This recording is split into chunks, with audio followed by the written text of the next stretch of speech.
Hello and welcome to Shanvi study circle. So आज हम discuss करेंगे क्लास 9 का सिविक्स का एक इम्पॉर्टेंट चैप्टर जिसका नाम है इलेक्टोरल पॉलिटिक्स।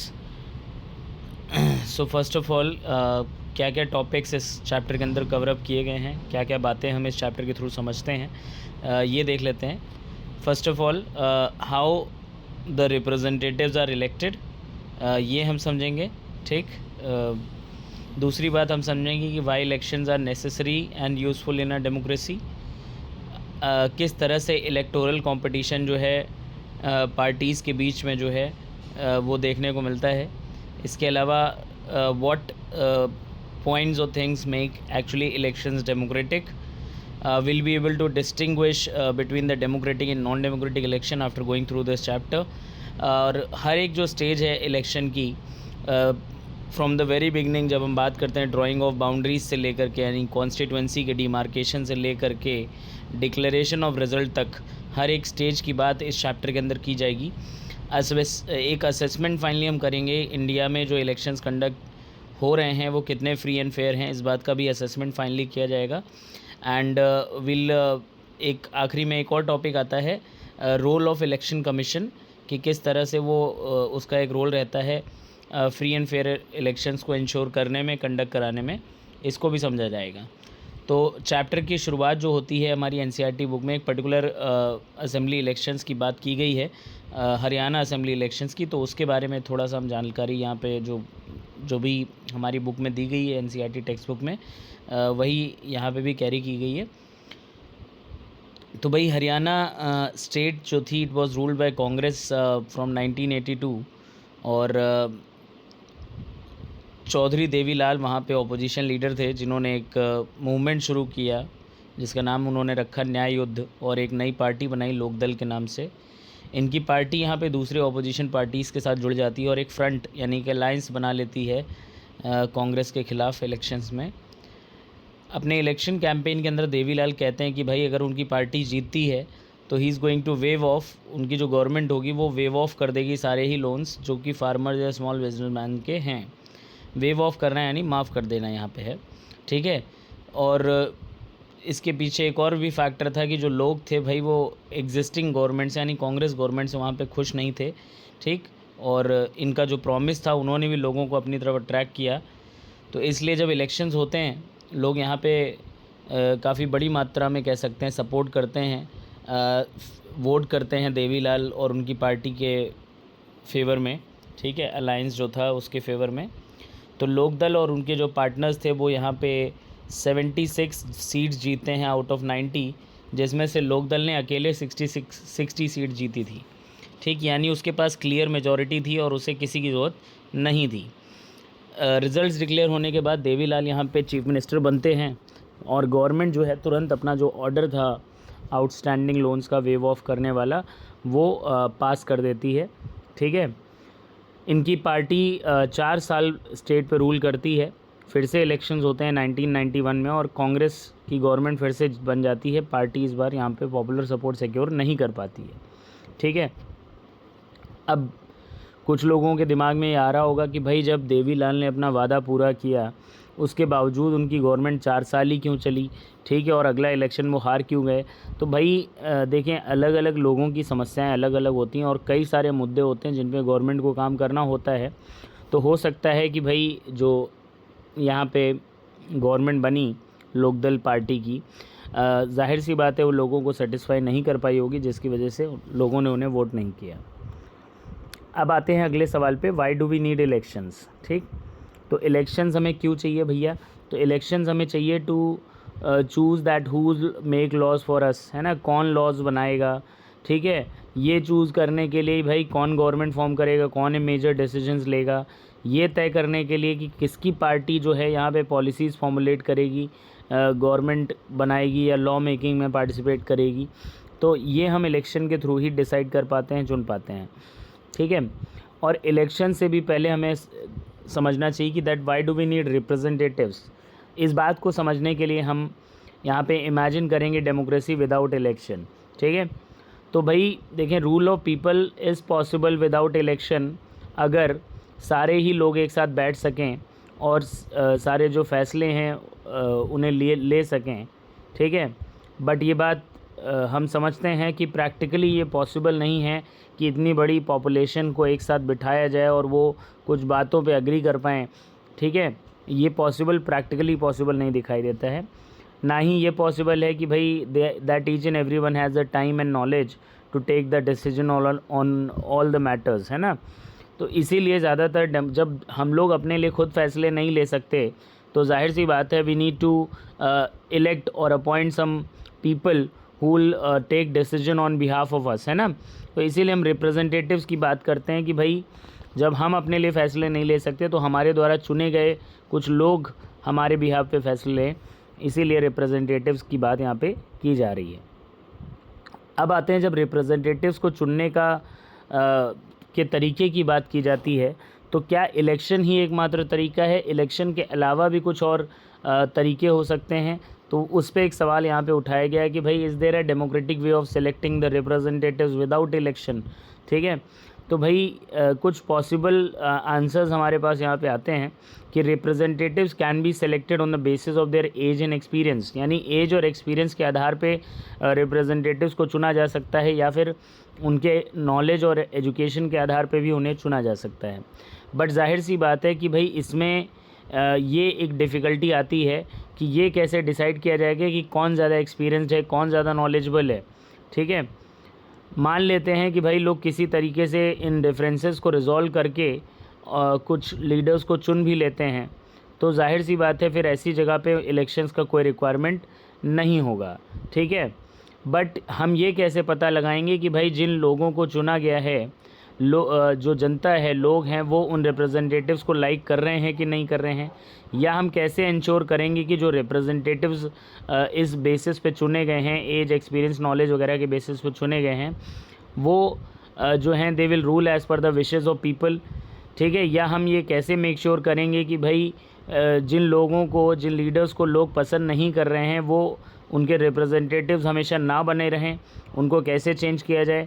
तो जाहिर सी बात है इसके लिए हमें एक मैकेनिज़्म चाहिए जिसमें लोग अपने रिप्रेजेंटेटिव्स को चुन सकें रेगुलर इंटरवल्स पे, और उन्हें जब वो चाहें तो बदल भी सकें, ठीक है। तो इस मैकेनिज़्म को ही हम यहाँ पे इलेक्शन कह रहे हैं। दैट मीन्स अल्टीमेटली सारे पॉसिबल आंसर्स के बारे में सोचने के बाद इलेक्शन सबसे बेहतर हमें यहाँ पे ऑप्शन नज़र आता है as compare to other. Okay, what makes elections democratic? तो कुछ बातें हैं जो किसी भी कंट्री में इलेक्शंस को डेमोक्रेटिक बनाती हैं, जिनकी बात हम यहाँ पे करने वाले हैं। तो पहला पॉइंट आपसे कह रहा है that everyone should have one vote and every vote should have one value, ठीक है। यानी one person one vote one value का जो प्रिंसिपल है वो लागू होना चाहिए, ठीक है। दूसरी बात, parties and candidate should be free to contest the election, and एक रियल चॉइस होनी चाहिए वोटर्स के पास, ठीक है। पहले तो multiple parties and candidates contest कर रहे हों, है ना, मतलब हर कोई फ्री हो, भाई यहाँ पे कोई रेस्ट्रिक्शन ना हो कास्ट के नाम पे, रिलीजन के नाम पे, ठीक है। तो ये ज़रूरी है। और दूसरी बार रियल चॉइस से हमारा मतलब ये है कि भाई ये नहीं होना चाहिए कि डमी कैंडिडेट्स इलेक्शंस के अंदर कॉन्टेस्ट कर रहे हैं, ठीक है। डमी कैंडिडेट्स इलेक्शंस के अंदर कॉन्टेस्ट कर रहे हैं, मतलब स्ट्रॉन्ग कॉम्पिटिटर्स होने चाहिए, फेयर कॉम्पिटिटर्स होने चाहिए, हर एक का जीतने का चांस होना चाहिए। ऐसे लोग अगर compete करें तभी रियल चॉइस की बात की जा सकती है। अगला है choice should be offered at regular intervals, ठीक है। मतलब एक रेगुलर बेसिस पे इलेक्शंस कंडक्ट कराए जाने चाहिए, जो भी फिक्स नंबर ऑफ़ ईयर्स हों, ठीक है, उसमें इलेक्शन कंडक्ट कराए जाने चाहिए। Candidate preferred by people should get elected, जिसको लोग प्रेफर कर रहे हों, जिस लोगों के द्वारा जिसे सपोर्ट किया जा रहा हो डेमोक्रेसी में, जाहिर सी बात है उसी को जीतना चाहिए। अगला है election should be conducted in free and fair manner where people can choose as they really wish, ठीक है। तो जाहिर सी बात है इलेक्शंस फ्री और फेयर तरीके से कंडक्ट कराए जाने चाहिए, उसमें कोई पार्शलिटी, कोई अनफेयर मीन्स का इस्तेमाल नहीं होना चाहिए, ठीक। अगर ये बातें देखने को मिल रही हैं किसी भी देश के इलेक्शंस के अंदर तो हम कहेंगे कि भाई वहाँ पे इलेक्शन जो है वो डेमोक्रेटिक हैं, ठीक है। अगला सवाल उठाया जा रहा है, is it good to have political competition?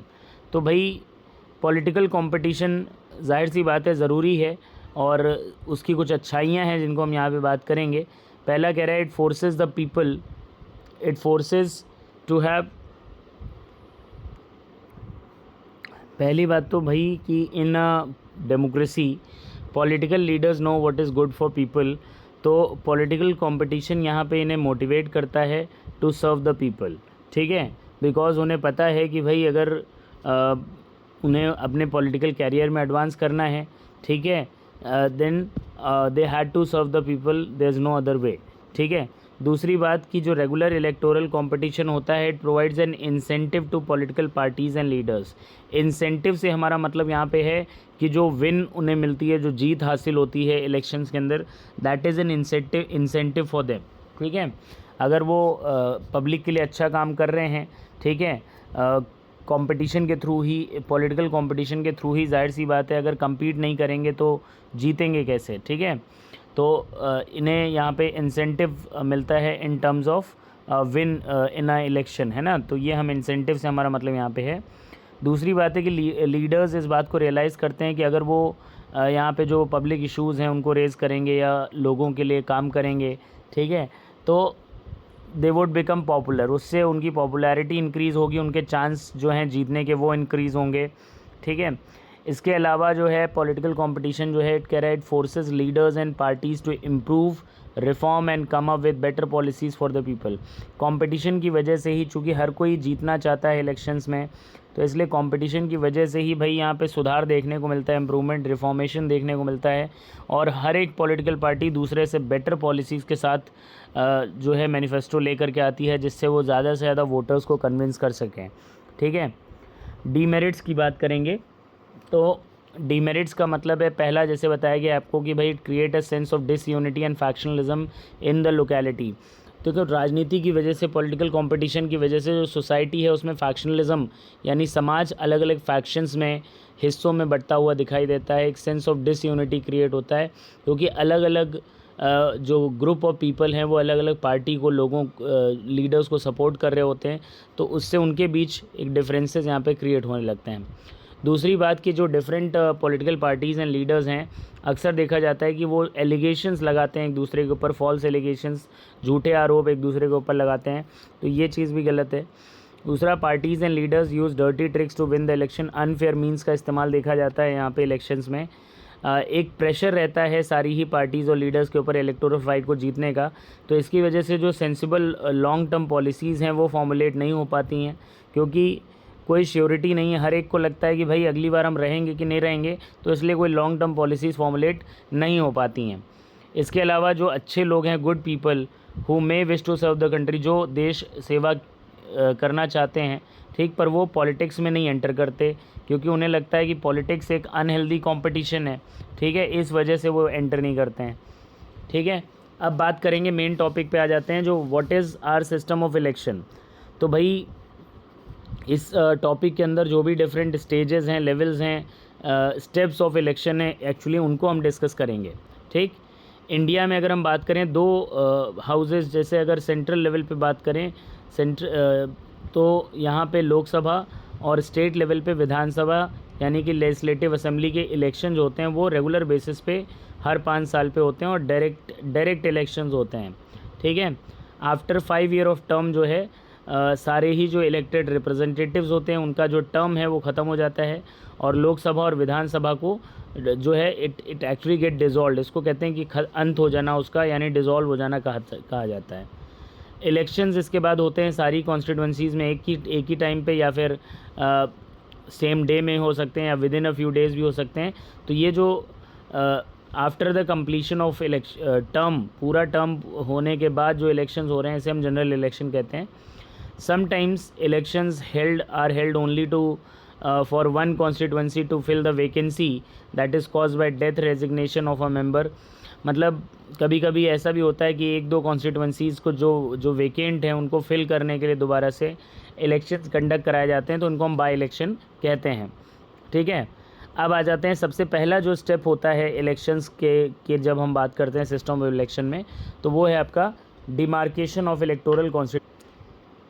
Okay, the very first step is demarcation of electoral constituencies, ठीक है। इसको समझ लेते हैं, इसका मतलब क्या है, ठीक। तो हमारे यहाँ अगर हम बात करें इंडिया में, तो हम लोग area based system of representation को फॉलो करते हैं, ठीक है। इसीलिए कह सकते हैं for the purpose of conducting the elections, country जो है यहाँ पे अलग अलग एरियाज़ में डिवाइड कर दिया जाता है, जिसे हम जिन एरियाज़ को ही कहते हैं इलेक्टोरल कॉन्स्टिट्यूंसीज़। ठीक है, जो वोटर्स होते हैं एक who live in an area, वो अपने एरिया से एक रिप्रेजेंटेटिव को इलेक्ट करते हैं। ठीक है, अगर हम लोकसभा इलेक्शंस की बात करें तो कंट्री यहाँ पे 543 कॉन्स्टिट्यूंसीज़ में डिवाइड होती है। ठीक, हर एक रिप्रेजेंटेटिव जो एक कॉन्स्टिट्यूंसी से चुना जाता है उसे हम एमपी कहते हैं, मेंबर ऑफ पार्लियामेंट कहते हैं। इसी तरह से अगर स्टेट लेवल पे हम बात करें तो each state is divided into specific number of assembly constituencies. ठीक है, और यहाँ से जो इलेक्टेड रिप्रेजेंटेटिव्स होते हैं उन्हें एमएलएज़ कहा जाता है, यानी मेंबर ऑफ लेजिस्लेटिव असेंबली कहा जाता है। इन द सेम वे यही प्रिंसिपल अप्लाई होता है पंचायत और म्यूनिसिपल इलेक्शंस में, जहाँ पे हम देखते हैं कि जो हर एक विलेज है या टाउन है उसको कई वार्ड्स में, छोटे छोटे एरियाज़ में यानी वार्ड्स में बांट दिया जाता है। ठीक है, जो कि कॉन्स्टिट्यूंसीज़ के जैसे ही होते हैं, but in terms of area constituency से काफ़ी छोटे होते हैं। हर एक वार्ड से एक मेंबर चुना जाता है विलेज में या अर्बन लोकल बॉडी में। ठीक है, अब बात करेंगे हम why the system of reserved constituency was introduced. ठीक है, okay, why system of reserved constituency was introduced, ये सवाल था हमारा, इसकी बात कर लेते हैं। तो भाई हमारा जो कॉन्स्टिट्यूशन है इट एक्चुअली वो अधिकार देता है हर एक नागरिक को टू इलेक्ट एज रिप्रेजेंटेटिव और to be an elected as a representative, मतलब वो रिप्रेजेंटेटिव को चुनने का भी अधिकार देता है और साथ में खुद भी रिप्रेजेंटेटिव बनने का अधिकार देता है। तो हमारे जो कॉन्स्टिट्यूशन मेकर्स थे वो इस बात को लेकर के थोड़ा चिंतित थे कि भाई ओपन इलेक्टोरल कंपटीशन का सिस्टम तो हमने रख दिया है, बट इसमें जो वीकर सेक्शन है they may not stand a good chance to get elected in the Lok Sabha और स्टेट लेजिस्लेटिव असेंबली। मतलब यही चिंता थी कि भाई जो वीकर सेक्शन है उसके पास, मतलब कह सकते हैं कि वो हो सकता है इक्वली यहाँ पे पार्टिसिपेट ना कर पाए बिकॉज ऑफ जो बैकवर्डनेस पहले से रही है उसकी वजह से। ठीक है, वो कहीं ना कहीं डिसएडवांटेज रहेंगे, तो इस बात को लेकर के ये लोग चिंतित थे, परेशान थे। ठीक, उन्हें लग रहा था कि भाई they do not have required resources, या एजुकेशन उनके पास नहीं है, या कॉन्टैक्ट्स नहीं है दूसरों की तरह से कॉन्टेस्ट करने के लिए इलेक्शन में या जीतने के लिए जो दूसरे सेक्शन है सोसाइटी के उनके अगेंस्ट। ठीक है, सो जो लोग इन्फ्लुएंशियल हैं या रिसोर्सफुल हैं वो हो सकता है कि उन्हें यहाँ पे प्रिवेंट करें इलेक्शन जीतने से। ठीक है, तो अगर ऐसा होता है तो भाई हमारा जो पार्लियामेंट है या असेंबलीज़ हैं, ठीक, it would be deprived of the voice of a significant section of population. मतलब एक वर्ग जो है समाज में वो हमारी पार्लियामेंट में या असेंबली का हिस्सा कभी भी नहीं बन पाएगा। ठीक है, उसके मेंबर्स कभी भी वहाँ तक नहीं पहुँच पाएंगे, और ये जाहिर सी बात है हमारी डेमोक्रेसी को कम रिप्रेजेंटेटिव और कम डेमोक्रेटिक बनाएगा। ठीक है, तो इसी बात को ध्यान में रखते हुए जो टोटल लोकसभा कॉन्स्टिट्यूंसीज़ हैं 543, उसमें से कुछ कॉन्स्टिट्यूंसीज़ यहाँ पे रिज़र्व कर दी गई for the people who belong to schedule caste and schedule tribe. अगर हम एक देखें कि एक एससी या एसटी जो रिज़र्व्ड कॉन्स्टिट्यूंसी है, इसका मतलब ये होता है कि वहाँ से उस पर्टिकुलर कॉन्स्टिट्यूंसी से उस कैटेगरी को बिलोंग करने वाला कैंडिडेट ही इलेक्शन में कॉन्टेस्ट कर सकता है। करेंटली अगर हम बात करें, ठीक है, करेंटली अगर हम लोग बात करें तो लोकसभा में 84 सीट्स यहाँ पर रिज़र्व्ड हैं शेड्यूल कास्ट के लिए और 47 सीट्स रिज़र्व्ड हैं शेड्यूल ट्राइब के लिए। ठीक है, ये जो नंबर है एक्चुअली में it is in proportion to their share in the total population. Total population में जो शेयर है इनका उस हिसाब से ये सीट्स यहाँ पे अलॉट की गई हैं। ठीक है, आगे बिल्कुल रिवीजन पॉसिबल है, जैसे जैसे पॉपुलेशन में चेंजेस आएंगे, कॉम्पोजिशन में चेंजेस आएंगे, तो यहाँ पे चेंजेस पॉसिबल हैं। ठीक है, इन मैनी स्टेट्स ऐसा भी देखा जा रहा है कि जो सीट्स हैं रूरल लोकल बॉडीज़ के अंदर या अर्बन लोकल बॉडीज़ के अंदर जो हैं यहाँ पे रिज़र्व कर दी गई हैं for OBC section as well. ठीक है, इवन 1/3 सीट जो है यहाँ पे रूरल और अर्बन लोकल बॉडी के अंदर फीमेल कैंडिडेट्स के लिए भी रिज़र्व की गई हैं। ठीक है, अब बात करेंगे सेकंड स्टेप की सिस्टम ऑफ इलेक्शन में, जो कि है आपका प्रिपरेशन ऑफ वोटर्स लिस्ट। तो ये क्या होता है पहले इसको हम समझ लेते हैं। वोटर्स लिस्ट क्या है? तो it is a list of all those people who are eligible, जो एलिजिबल हैं वोट करने के लिए। अब इस लिस्ट को बहुत पहले ही एक्चुअली में इलेक्शंस के बहुत पहले तैयार कर लिया जाता है और जो है it is given to everyone. ठीक है, ये लिस्ट जो है ऑफिशियली इसे इलेक्टोरल रोल कहा जाता है और कॉमनली हम इसे वोटर्स लिस्ट के नाम से जानते हैं। एक्चुअली में ये रिस्पॉन्सिबिलिटी गवर्नमेंट की होती है कि भाई सारे ही लोगों के जो नाम हैं, जो एलिजिबल वोटर्स हैं, उनके नाम वोटर्स लिस्ट में इंक्लूड किए जाएं। ठीक है, जैसा कि भाई इसको अपडेट भी रखना ज़रूरी है। तो क्यों अपडेट रखना ज़रूरी है, इसका भी रीज़न थोड़ा समझ लेते हैं कि भाई हर 5 साल पे इसका अपडेशन होता है, रिवीजन किया जाता है। इसके पीछे रीज़न है कि भाई कुछ नए लोग जो हैं इन 5 साल के अंदर वोटिंग एज अटेन कर लेंगे, तो उनके नाम वोटर लिस्ट में ऐड करने ज़रूरी हैं, या उन लोगों के नाम हटाने ज़रूरी हैं जो एक स्टेट से दूसरे स्टेट चले जा चुके हैं, या जो those who are dead actually, तो उनको हटाना, डिलीट करना भी ज़रूरी है। इसीलिए कंप्लीट रिवीजन देखने को मिलता है जो कि हर 5 साल पे होता है। और इससे जो है ये इसलिए किया जाता है ताकि ये इंश्योर किया जा सके कि जो भाई वोटर्स लिस्ट है वो अप टू डेट है। ठीक है, in the last few years एक नया सिस्टम देखा जा रहा है जिसको हम कहते हैं कि भाई EPIC election photo identity card जो है इशू किया गया है, यहाँ पे इंट्रोड्यूस किया गया है। गवर्नमेंट ने ये कोशिश की है ताकि कि भाई ये कार्ड हर एक आदमी को दिया जा सके। ठीक है, वोटर ID कार्ड भी हम सिंपली इसे कहते हैं। ठीक, जिससे एक्चुअली में ऐसा एक्सपेक्ट किया जाता है कि भाई वोटर्स जो है इस कार्ड को कैरी करेंगे अपने साथ जब वो वोट कास्ट करने के लिए जाएंगे। But it is not compulsory, actually compulsory नहीं है कि हाँ अगर आप वोटर ID कार्ड लेके नहीं जाओगे तो आपको वोट नहीं कास्ट करने दिया जाएगा, क्योंकि डेमोक्रेसी में देखिए वोट की वैल्यू ही सबसे ज़्यादा होती है। तो इसलिए आप कोई भी ID प्रूफ लेकर के जा सकते हैं और उसे दिखा करके वहाँ पे वोट कास्ट कर सकते हैं। ठीक है, अगला जो स्टेप होता है वो है नॉमिनेशन। ठीक है, तो नॉमिनेशन की बात करें, भाई कह रहा है कि कोई भी व्यक्ति जो एक वोटर है वो एक कैंडिडेट भी बन सकता है इलेक्शन के अंदर। खाली डिफरेंस यहाँ पे जो है वो है एज का। कॉन्टेस्ट करने के लिए 25 ईयर की एज चाहिए और वोट करने के लिए 18 साल की एज चाहिए। ठीक है, पॉलिटिकल पार्टीज़ जो हैं वो नॉमिनेट करती हैं कैंडिडेट्स को अलग अलग कॉन्स्टिट्यूंसी से कॉन्टेस्ट करने के लिए इलेक्शन में, और उन कैंडिडेट्स को पार्टी का सपोर्ट भी मिलता है और सिंबल भी मिलता है। तो पार्टी का जो ऑफिशियल नॉमिनेशन होता है कैंडिडेट्स का, इसी को कहते हैं हम पार्टी टिकट। ठीक है, हर एक कैंडिडेट जो इलेक्शन में कॉन्टेस्ट करना चाहता है उसे एक नॉमिनेशन फॉर्म फिल करना होता है और साथ में कुछ अमाउंट सबमिट करना होता है जिसे हम सिक्योरिटी डिपॉजिट कहते हैं, और साथ में एक डिक्लेरेशन जो कि मैंडेटरी कर दिया गया एक्चुअली में सुप्रीम कोर्ट की तरफ से, ये भी फिल करके सबमिट करना होता है। यानी नॉमिनेशन में 3 चीज़ें ज़रूरी हैं, पहला नॉमिनेशन फॉर्म, दूसरा सिक्योरिटी डिपॉजिट और तीसरा है डिक्लेरेशन। क्लियर है? अब बात करेंगे कि व्हाट इज़ सिक्योरिटी डिपॉजिट है क्या ये। ठीक है, तो इलेक्टोरल सिस्टम के अंदर एक सम ऑफ मनी जो है यहाँ पे डिपॉजिट करने के लिए बोला जाता है कैंडिडेट को जो कि इलेक्शन में कॉन्टेस्ट कर रहा है for a seat in legislature. ठीक है, वो उसे इलेक्शन कमीशन को पे करना होता है। डिपॉजिट जो यहाँ पे कलेक्ट किया जाता है वो एक्चुअली में कैंडिडेट को वापस कर दिया जाता है, रीपे कर दिया जाता है आफ्टर द पोलिंग के बाद। ठीक है, अगर कैंडिडेट यहाँ पे जो है specified proportion of vote secure कर पाता है, यानी जो कि हमारे यहाँ अगर हम देखें तो 1/6 ऑफ टोटल वोट का क्राइटेरिया रखा गया है। पर्पज़ क्या है आखिरकार इस डिपॉजिट को लेने का? तो पर्पज़ है to reduce the prevalence of fringe candidates. Fringe मतलब जो फॉल्स कैंडिडेट्स हैं, फेक कैंडिडेट्स हैं, जिनका कोई मतलब नहीं है, कोई चांस नहीं है जीतने का, पर अननेसेसरी वो लोग कॉन्टेस्ट कर रहे हैं। तो ऐसे फ्रिंज कैंडिडेट्स को रिड्यूस करना यहाँ पे मोटिव है, क्योंकि अगर बिल्कुल फ्री कंपटीशन रख दिया जाएगा तो जाहिर सी बात है हर कोई कॉम्पीट करेगा, और जब जाहिर सी बात है रुपए जमा करने पड़ते हैं तो हर कोई नहीं करता है। ठीक है, और parties with no realistic chance of winning the seat, तो ऐसे लोगों को यहाँ पे रिड्यूस करने के लिए ये जो है क्राइटेरिया रखा गया है।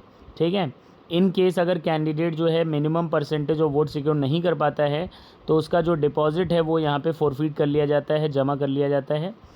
इंडिया में अगर हम देखें तो लोकसभा के लिए अभी जो एट प्रेजेंट है सिक्योरिटी डिपॉजिट वो है 25,000 लोकसभा के लिए। स्टेट असेंबली इलेक्शंस के लिए 10,000 है।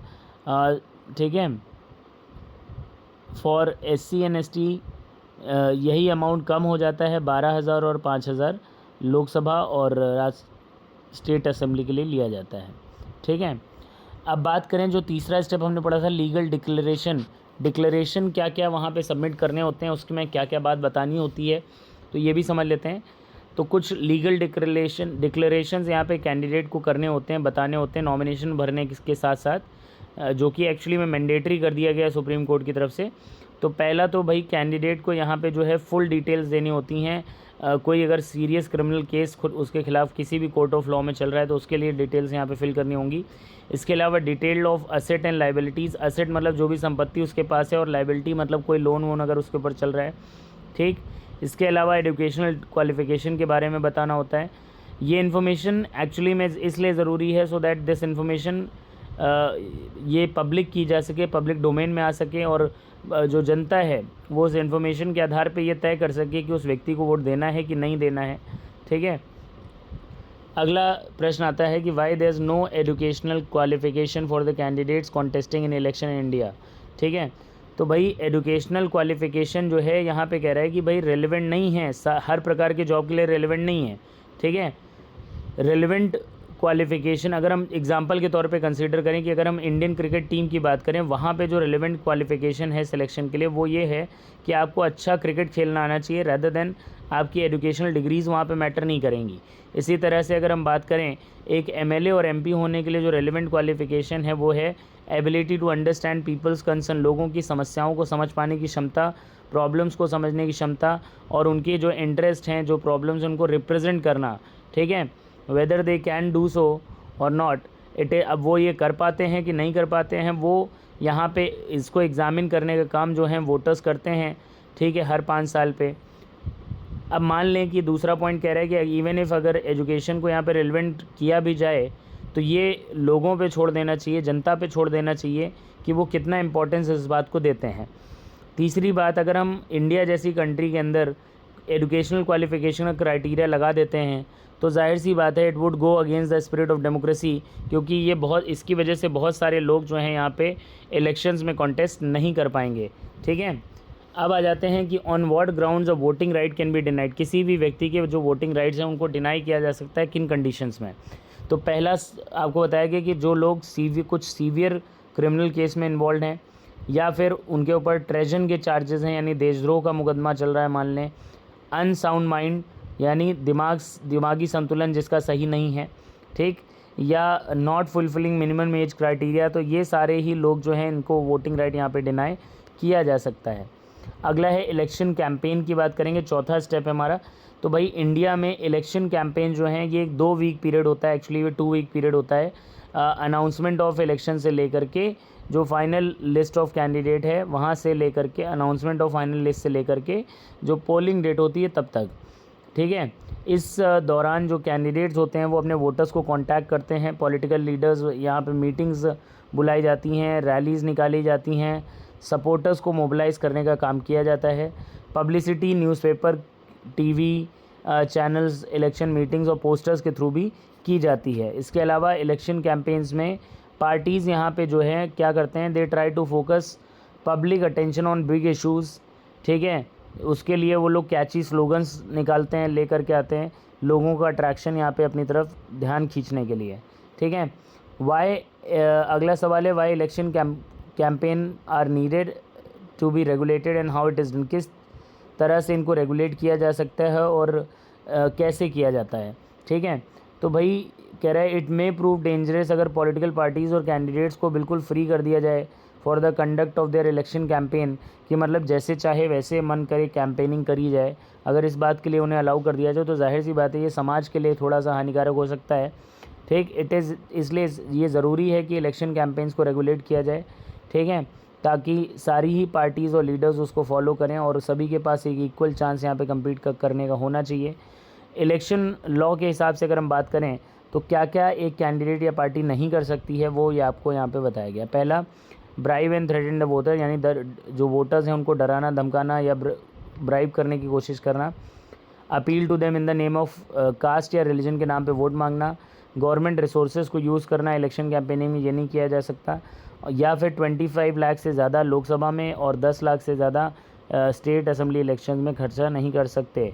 अगर ऐसा करते हैं तो भाई इलेक्शन जो है उनका इलेक्शन यहाँ पे रिजेक्ट किया जा सकता है कोर्ट की तरफ से, और even after they have been declared, है ना, इलेक्टेड। अब आ जाते हैं कि what is model code of conduct. तो मॉडल कोड ऑफ कंडक्ट क्या है, सेट ऑफ कुछ गाइडलाइंस हैं, नॉर्म्स हैं that are issued by election commission of India for the conduct of political parties and candidates during election. Election में किस तरह से उनको बिहेव करना है, पॉलिटिकल पार्टीज़ और कैंडिडेट्स को क्या नहीं करना है, डूज़ एंड डोंट्स बेसिकली वो मॉडल कोड ऑफ कंडक्ट में आपको बताए जाते हैं। तो ऑलरेडी हमने डेफिनेशन की बात करी ली कि भाई सेट ऑफ नॉर्म्स हैं which deal with the matter including the speeches, meetings, processions, election manifesto, polling, general conduct, इन सारी बातों को किस तरह से कंडक्ट करना है, स्पीचेस कैसे क्या में क्या बोल सकते हैं क्या नहीं बोल सकते हैं, मीटिंग्स को लेकर के या प्रोसेशंस को लेकर के, हर एक चीज़ को लेकर के यहाँ पे एक कुछ सेट ऑफ नॉर्म्स बताए गए हैं। मॉडल कोड ऑफ कंडक्ट जो है कह रहा है come into force immediately after the announcement of election schedule and remains in force till the end of electoral process. ठीक है, तो अनाउंसमेंट ऑफ इलेक्शन शेड्यूल के बाद से लागू हो जाता है और इसके बाद फाइनल जब स्टेप हो जाता है डिक्लेरेशन ऑफ रिजल्ट के पहले तक ये लागू रहता है। अकॉर्डिंग टू दिस, इसके हिसाब से भाई कोई भी पार्टी या कैंडिडेट जो है यहाँ पे किसी भी प्लेस ऑफ वर्शिप को एक इलेक्शन प्रोपेगेंडा नहीं बनाएगा। दूसरी बात, गवर्नमेंट व्हीकल्स, एयरक्राफ्ट या ऑफिशियल्स का इस्तेमाल इलेक्शन में नहीं किया जाएगा।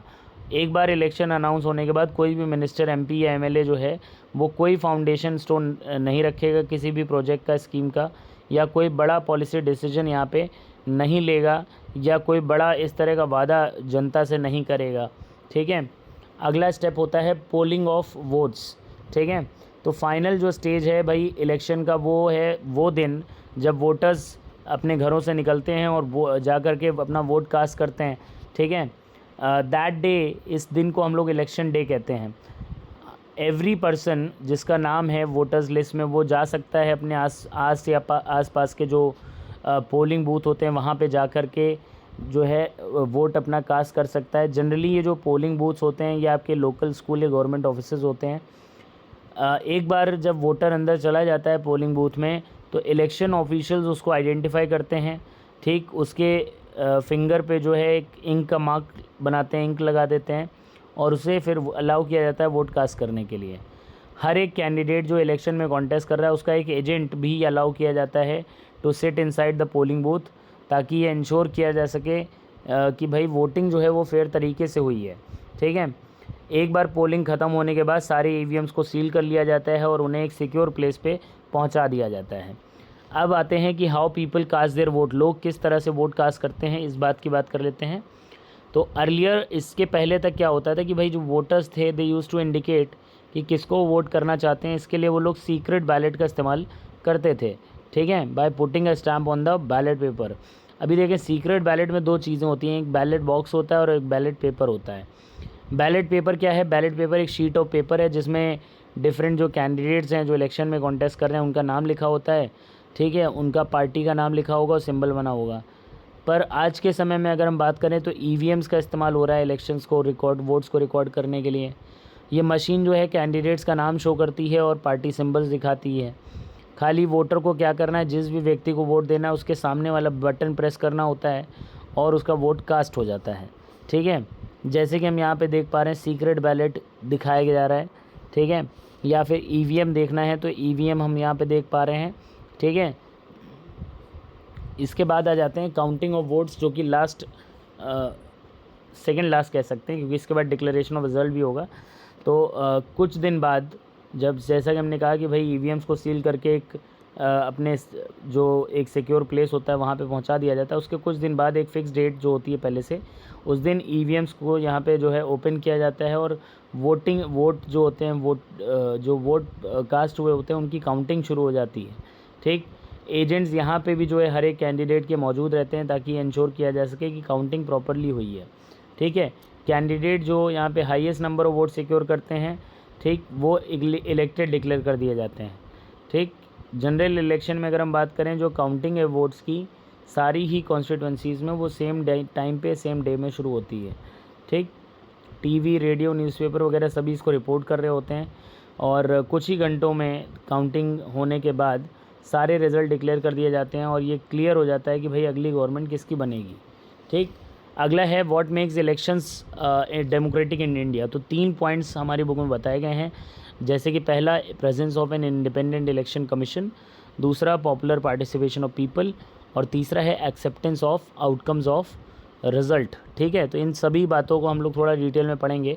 सबसे पहले हम बात कर लेते हैं कि भाई इलेक्शंस में क्या अनफेयर मीन्स यूज़ होते हैं, उसमें से कुछ यहाँ पे डिस्कस किए जा रहे हैं, तो उनको देख लेते हैं। ठीक, पहला है inclusion of false names, voters list में गलत नाम ऐड करना या जेन्युइन नेम्स को हटाना।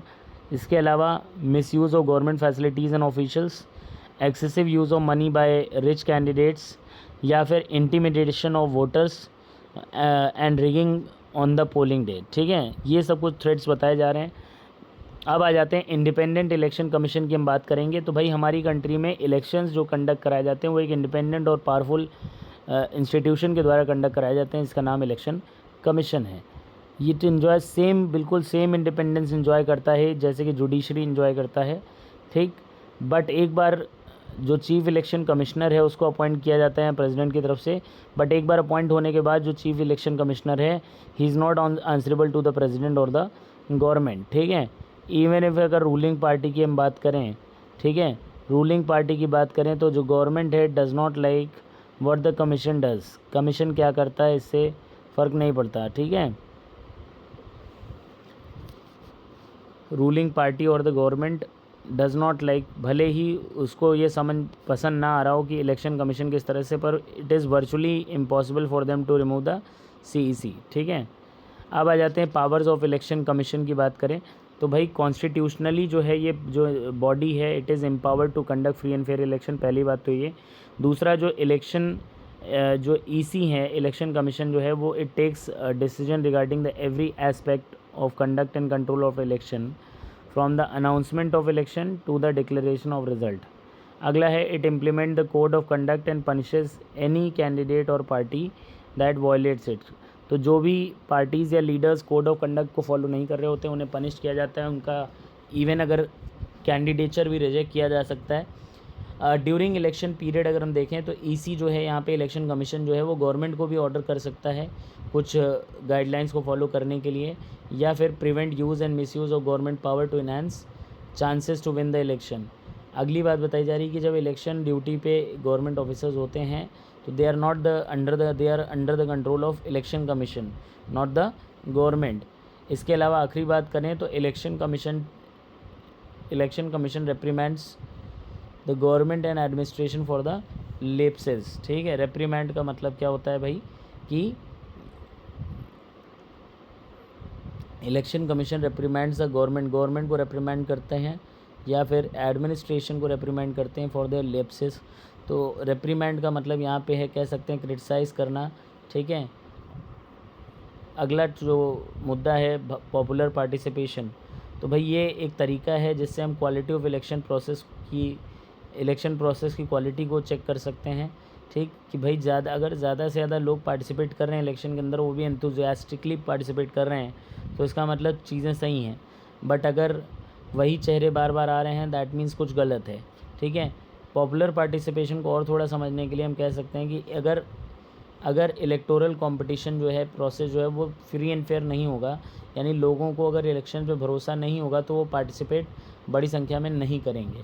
ठीक है, अगला है what is the trend of popular participation in India के कॉन्टेक्स्ट में अगर हम इसको समझें तो भाई जो लोगों का पार्टिसिपेशन है इलेक्शंस के अंदर वो वोटर टर्नआउट फिगर से देखा जाता है। और वोटर टर्नआउट फिगर अगर इंडिया में हम देखें तो या तो वो स्टेबल रहा है या तो वो ऊपर गया है। ठीक है, उसके अलावा बात करें इंडिया में जो पुअर, इलिटरेट या अंडर प्रिविलेज्ड पीपल हैं, ठीक, उसमें ज़्यादा आबादी वोट करती है एज़ कम्पेयर टू जो rich section of society. Common people जो हैं, लोग, आम जनता जो है, कह रहे हैं they attach a lot of importance to elections. ठीक है, ज़्यादा वो किसको देखते हैं कि भाई एक इम्पोर्टेंस, काफ़ी ज़्यादा लोगों के बीच चर्चा का विषय बना रहता है इलेक्शन। ठीक है, दे फील, उन्हें लगता है कि भाई इलेक्शन एक मीन्स है जिसके थ्रू हम अपनी कंडीशन में बदलाव ला सकते हैं। ठीक, interest of voters in election related activity has been increasing over the years. इसके अलावा भारत के जो लोग हैं उनका जो यहाँ पे जो इंटरेस्ट है वोटर्स का इलेक्शन रिलेटेड एक्टिविटीज़ में वो बढ़ता जा रहा है, ये बात बताई गई है। जैसे कि हम यहाँ पे दोनों बार ग्राफ से देख भी सकते हैं कि जो वोटर टर्नआउट फिगर है इंडिया में और USA में, तो इंडिया में अगर हम देख रहे हैं तो यहाँ पे ये ऊपर जाता हुआ दिखाई दे रहा है, जबकि USA में ये नीचे आता हुआ दिखाई दे रहा है। अगली बात है, do you know that vote bank makes a difference. ठीक है, तो भाई कितने लोगों को लगता है कि उनके वोट की वैल्यू है। ठीक, जैसे लिखा है पहला हैज़ इफेक्ट तो 67%, has no effect 18% and don't know 15%। ठीक है, अगला, those who participated in any of the election related activity in India from election years 1996 से लेकर के 2004 तक की बात की गई है, तो यहाँ से हम देख के बता सकते हैं। अब आ जाते हैं तीसरे पॉइंट पे, जो कि है एक्सेप्टेंस ऑफ आउटकम। ठीक है, तो भाई एक्सेप्टेंस ऑफ आउटकम की अगर हम बात करें आपसे,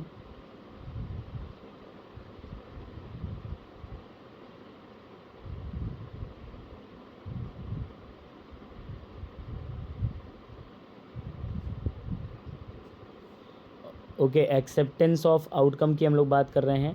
ठीक है, एक्सेप्टेंस ऑफ आउटकम में देखें, किसी भी कंट्री में जो इलेक्शंस कंडक्ट होते हैं उसका जो रिज़ल्ट आता है, अब अगर इलेक्शन सही तरीके से कंडक्ट हुए, लोगों को ऐसा लग रहा है कि हाँ इलेक्शन सही तरीके से कंडक्ट हुए हैं, तो दैट मीन्स इवन जो पार्टी इलेक्शन में हारेगी वो भी रिज़ल्ट्स को पीसफुली एक्सेप्ट कर लेगी।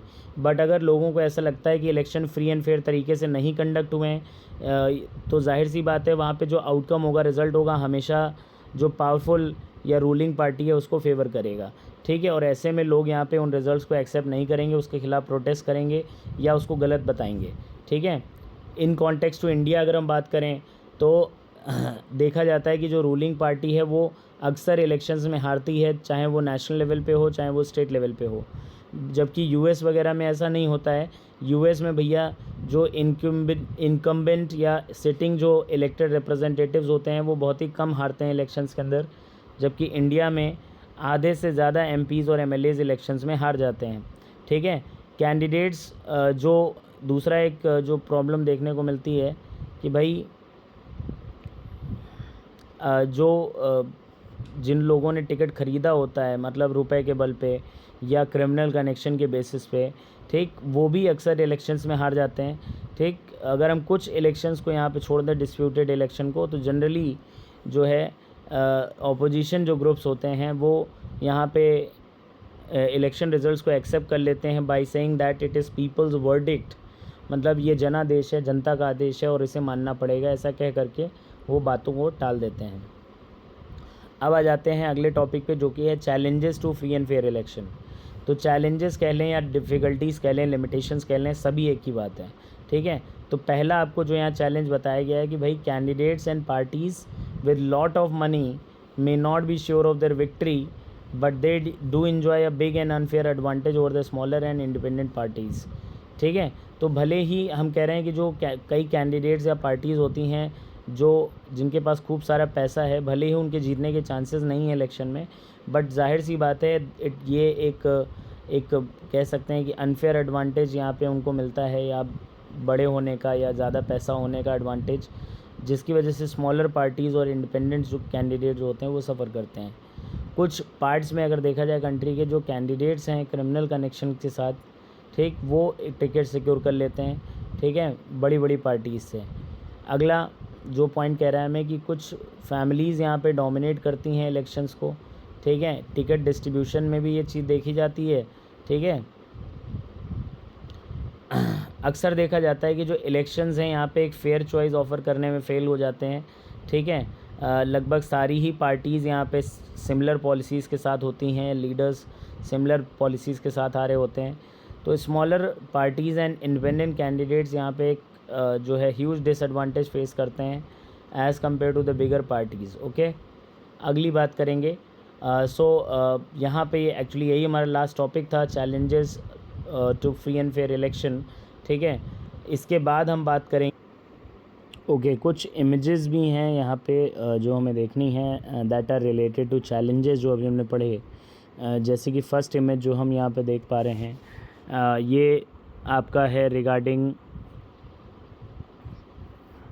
फैमिली पॉलिटिक्स, जिसे हम कह सकते हैं डायनेस्टिक सक्सेशन कह सकते हैं, कि भाई एक ही फैमिली के मेंबर्स को टिकट बांट दिया जाए, या उससे जो टॉप लीडरशिप है पार्टी के अंदर, ठीक है, वो अपने फैमिली मेंबर्स, क्लोज़ जो फ्रेंड्स हैं, रिलेटिव्स हैं, उन्हीं को यहाँ पे टिकट्स डिस्ट्रीब्यूट कर देते हैं, तो ऐसा देखने को मिलता है। ठीक, ये एक चैलेंज इंडिकेट करता है। दूसरा जो यहाँ पे हम करेंसी का बंडल देख पा रहे हैं, ये एक्चुअली में ग्रोइंग रोल ऑफ मनी को इंडिकेट करता है कि किस तरह से आज देखा जाता है कि जो पार्टीज़ हैं ज़्यादातर ऐसे कैंडिडेट्स को नॉमिनेट कर देती हैं जो जिनके पास बहुत सारा फ़ंड है या फिर वो फ़ंड रेज़ कर सकते हैं पार्टी के लिए, ऐसे कैंडिडेट्स को यहाँ पे नॉमिनेट कर दिया जाता है। ठीक, इसके अलावा एक चैलेंज और देखने को मिल रहा है हमें इस इमेज के थ्रू। जैसे ये आपको ये जो फर्स्ट टुडे की जहाँ पे बात की जा रही है, 2 सेक्शंस में ये इमेज डिवाइडेड है बेसिकली। तो टुडे वाले पार्ट को अगर हम देख रहे हैं तो यहाँ पे हम देख पा रहे हैं वोटर को यहाँ पे बड़ा दिखाया गया है और जो सारे लीडर्स हैं, ठीक, वो यहाँ पे हाथ जोड़ के खड़े हुए हैं चारों तरफ और उससे अपने आप को वोट करने के लिए अपील कर रहे हैं। ठीक, वो जबकि यहाँ पे अपना वोट कास्ट करने जा रहा है। ठीक, बट अगले दिन आप देखें वोटर की कोई वैल्यू नहीं रह जाती है। लीडर्स जो हैं भाई जब जीत जाते हैं तो बिल्कुल वो अपने वोटर को भूल जाते हैं। ठीक, उसकी प्रॉब्लम्स कंसर्न्स को सुनने के लिए कोई नहीं आता है पलट करके। ये चीज़ यहाँ पे दिखाई जा रही है। ठीक है, तो चैप्टर ख़त्म होता है। Thanks for watching everyone, that's all for now.